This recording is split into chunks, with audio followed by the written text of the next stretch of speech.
Europe মার্কেটটা catch করতে হলে ফার্স্ট যে স্টেপটা নিতে হবে সেটা হচ্ছে কনসার্ন কান্ট্রি যারা আছে, যেসব দেশে আমাদের লোক যাওয়ার একটা প্রবণতা এখন দেখা যাচ্ছে, ট্রেন্ড বেড়ে গেছে, তাদের ওসব দেশের সাথে আমাদের ডিপ্লোম্যাটিক রিলেশনটা ডেভেলপ করতে হবে। ইউরোপ, আফ্রিকা বা লাতিন আমেরিকার নতুন শ্রমবাজার আমরা কেন ধরতে পারছি না? আমরা কেন মধ্যপ্রাচ্যতে আটকে আছি? এর ধরতে পারছি না, এটার মোটা দাগে যে কারণটা হচ্ছে সেটা হচ্ছে কি, ম্যাক্সিমাম এমবেসি আমাদের দেশে নাই।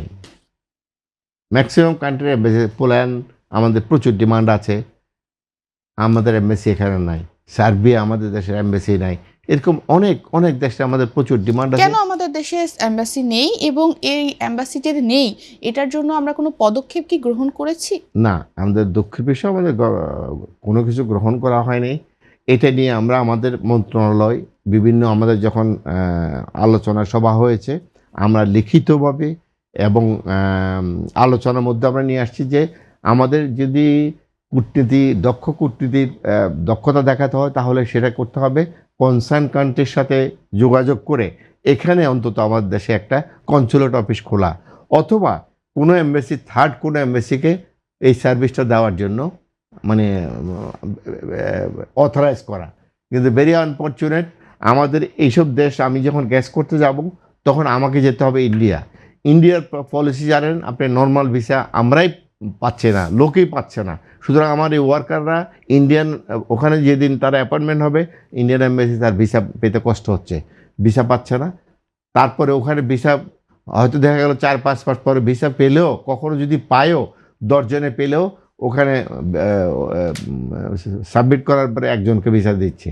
তো এই নানা রকম আমাদের জটিলতা আছে। অর্থাৎ এই জটিলতা দূর করতে হলে, ইউরোপ মার্কেটটা ক্যাচ করতে হলে ফার্স্ট যে স্টেপটা নিতে হবে সেটা হচ্ছে কনসার্ন কান্ট্রি যারা আছে, যেসব দেশে আমাদের লোক যাওয়ার একটা প্রবণতা এখন দেখা যাচ্ছে, ট্রেন্ড বেড়ে গেছে, তাদের ওসব দেশের সাথে আমাদের ডিপ্লোম্যাটিক রিলেশনটা ডেভেলপ করতে হবে এবং শক্ত একটা স্ট্রং একটা বন্ডিং ওইসব দেশের সাথে করে তাদেরকে রিকোয়েস্ট করা যে আমাদের দেশে একটা সার্ভিস সেন্টার খোলা।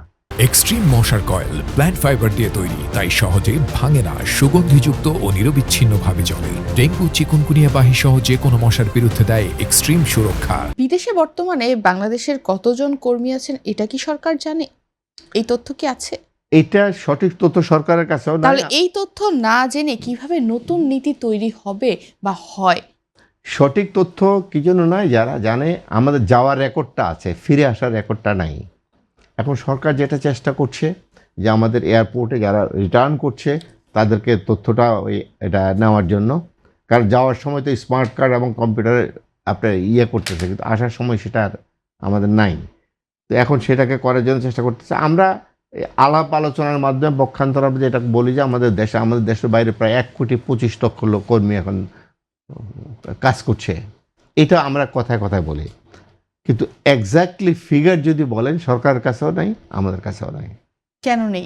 এইটা তো একটা বড়, তাদের প্রতি একটা বড় অবহেলা বলা যায়। না, অবহেলা নয়, এগুলো হচ্ছে কি, আপনি যখন যাওয়ার ইনফরমেশনটা যখন পাচ্ছেন তাহলে এই কানেক্টিভিটিটা এয়ারপোর্টে কানেক্ট করেন না, যে ওই আমার পাঠানো কর্মী সে এত বছর পরে সে দেশে ফেরত আসছে, অটোমেটিকলি আমি তখন তাকে রিচ করতে পারবো যদি তার এক্সপার্টিসটা আমি ইউজ করতে চাই। এগুলো বলা হয়েছে, আসলে অনেকবার বলা হয়েছে, বলা যায়, বলা হয়, মানে এই বলার জন্য বলা হয়। স্মার্ট কার্ড যদি আমার যাওয়ার রিপোর্ট থাকে, সে একই স্মার্ট কার্ড দিয়ে আসার রিপোর্টটা পাওয়াটা তো সেকেন্ডারি ব্যাপার। বললাম তো, এটা বলা যায়, বলার জন্য বলা হয়, মানে সব কিছু হয়। দেখবে আমাদের প্রপারলি ইমিগ্রেশন বেস আমাদের ব্যুরোক্রেট তৈরি করা উচিত। অভিবাসন খাতে দক্ষ মানে অভিবাসন অফিসার দরকার, যারা অভিবাসন নিয়ে সারাক্ষণ চিন্তা করবে, রিসার্চ করবে। কারণ আজকে যিনি এক্সপার্ট হয়ে গেছেন কালকে তিনি কৃষি মন্ত্রণালয়ে চলে যাচ্ছেন, অথবা কৃষি মন্ত্রণালয় থেকে আমাদের এই সেক্টরে এই মন্ত্রণালয়ে একজন আসছেন। বিষয়টা তো সেটা নয়, এটা তো একটা এক্সপার্টিজের ব্যাপার, এটার সাথে একটা অর্থনীতির ব্যাপার, এটার সাথে একটা মানব সম্পদের ব্যাপার।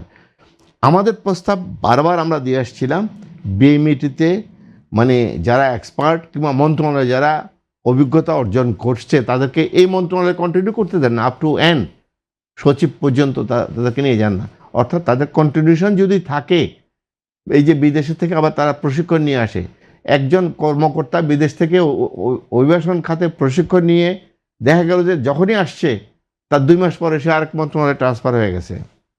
জি। যে এগুলোর একটা মানে একটা হাসির ব্যাপার। আমার কথা হচ্ছে যে আমার এই সেক্টরে অভিবাসন অভিজ্ঞতা সম্পন্ন আমার অফিসার দরকার, যারা এটা নিয়ে রিসার্চ করবে, রেগুলার কথা বলবে, রেগুলার ইন্টারাকশন করবে, এবং তখন এটার সমৃদ্ধি আসবে।